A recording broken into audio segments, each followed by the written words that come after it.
मुंशी प्रेमचंद द्वारा लिखी त्याग और सच्चे प्यार की कहानी शूद्रा भाग 2।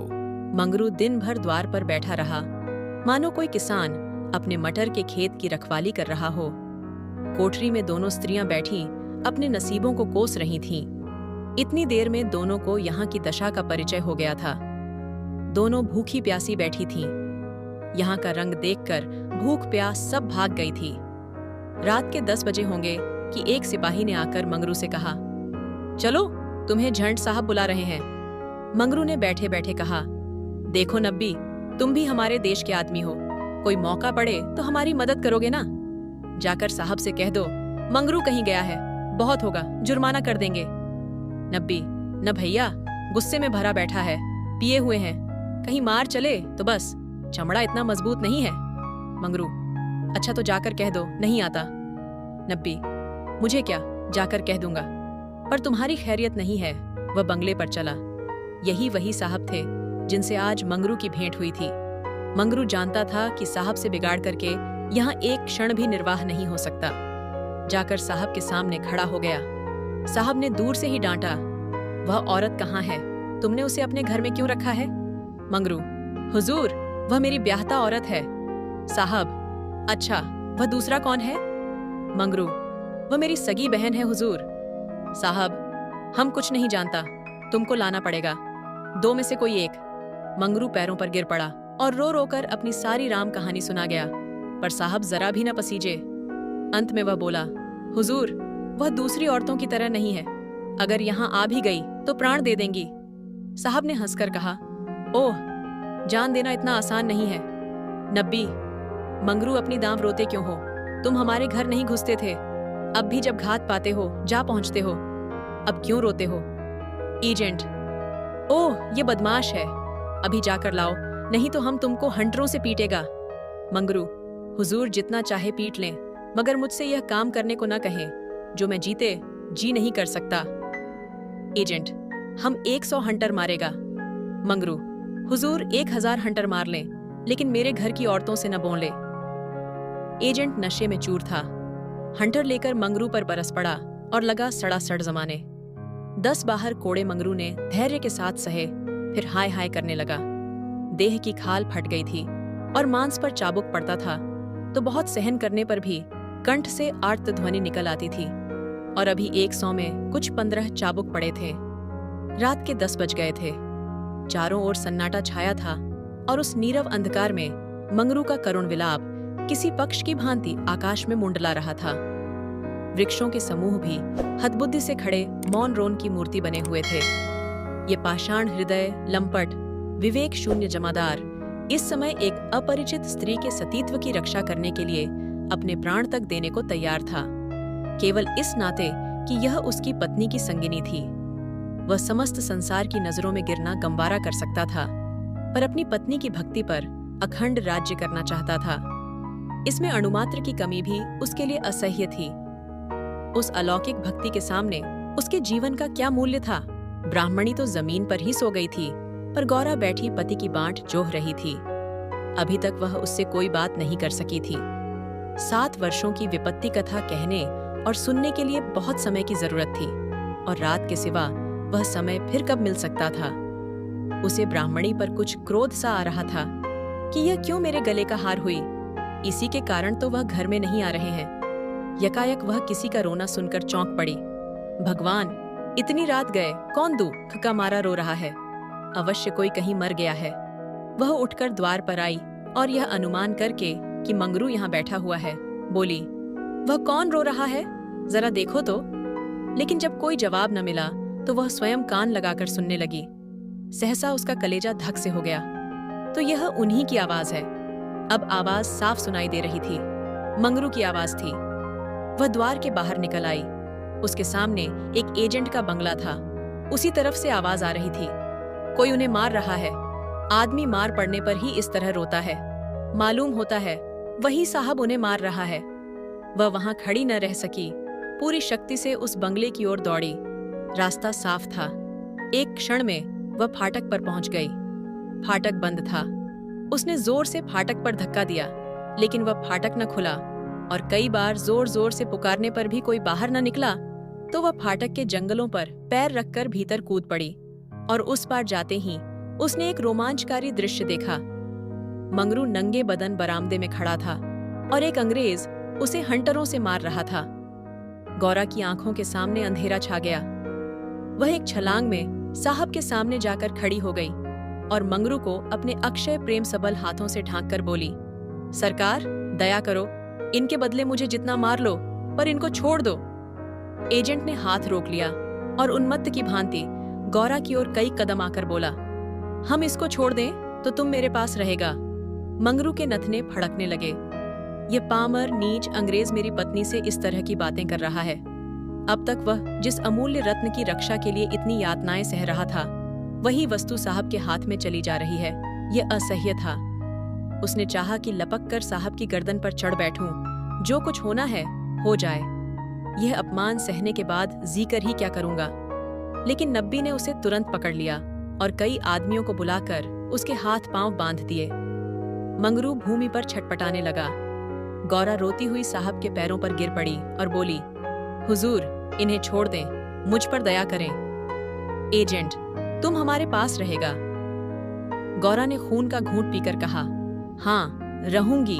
बाहर मंगरू बरामदे में पड़ा कराह रहा था। उसकी देह में सूजन थी और घावों में जलन। सारे अंग जकड़ गए थे। हिलने की भी शक्ति न थी। हवा घावों में शूल के समान चुभती थी, लेकिन यह व्यथा वह सह न सकता था। असह्य यह था कि साहब गौरा के साथ इसी घर में विहार कर रहा है और मैं कुछ नहीं कर सकता। उसे अपनी पीड़ा भूल सी गई थी। कान लगाए सुन रहा था कि उनकी बातों की भनक कान में पड़ जाए तो देखूं क्या बातें हो रही हैं। गौरा अवश्य चिल्लाकर भागेगी और साहब उसके पीछे दौड़ेगा।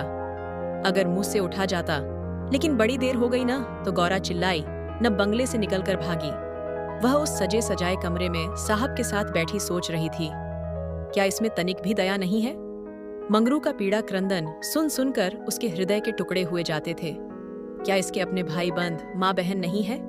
माता यहाँ होती तो उसे इतना अत्याचार न करने देती। मेरी अम्मा लड़कों पर कितना बिगड़ती थीं जब वह किसी को पेड़ पर ढेले चलाते देखती थीं।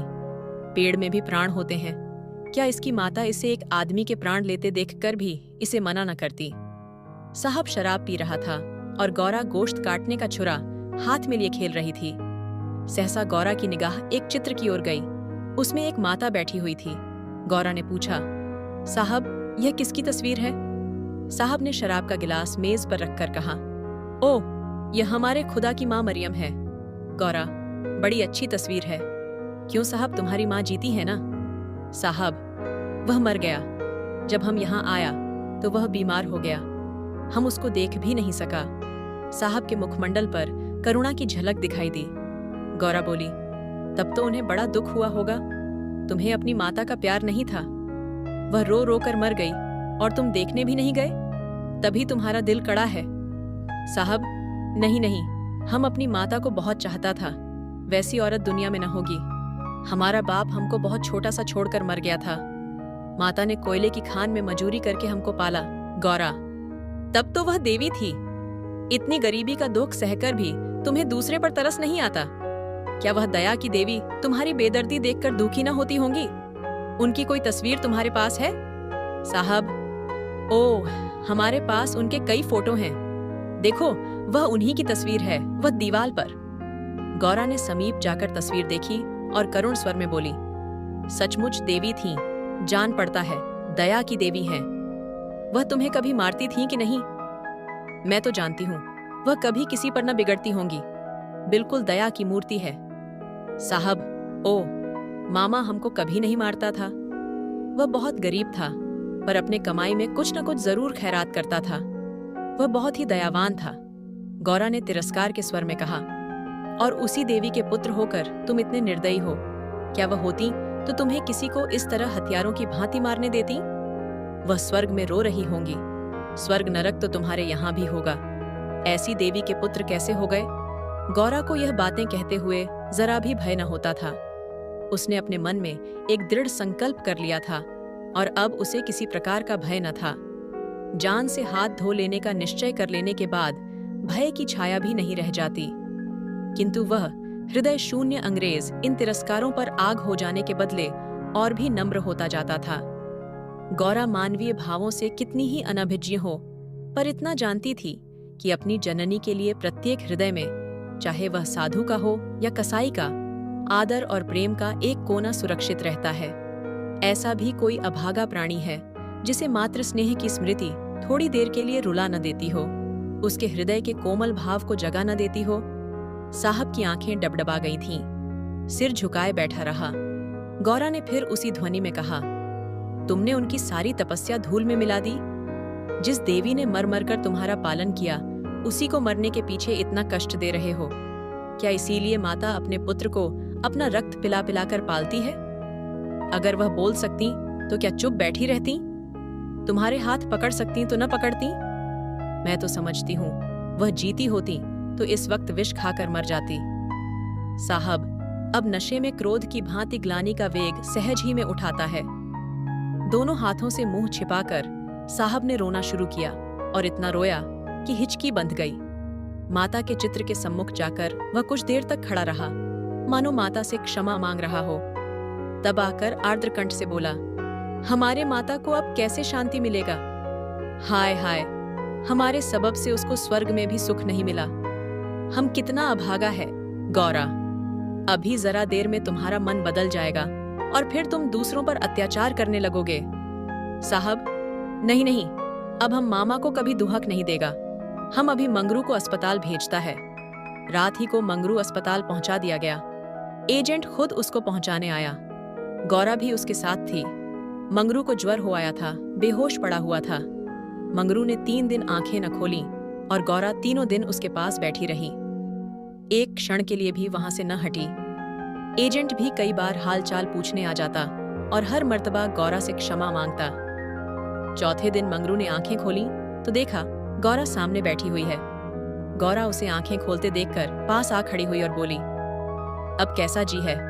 मंगरू ने कहा, तुम यहाँ कब आई? गौरा, मैं तो तुम्हारे साथ ही यहाँ आई थी, तब से यहीं हूं। मंगरू, साहब के बंगले में क्या जगह नहीं है? गौरा, अगर बंगले की चाह होती तो 7 समुद्र पार तुम्हारे पास क्यों आती? मंगरू, आकर कौन सा सुख दे दिया है? तुम्हें यही करना था तो मुझे मर क्यों न जाने दिया?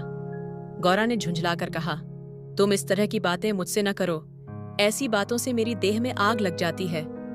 मंगरू ने मुंह फेर लिया, मानो उसे गौरा की बात पर विश्वास नहीं आया। दिन भर गौरा मंगरू के पास बेदाना पानी खड़ी रही। गौरा ने कई बार उसे बुलाया, लेकिन वह चुप्पी साधे रह गया। ये संदेह युक्त निरादर कोमल हृदय गौरा के लिए असह्य था।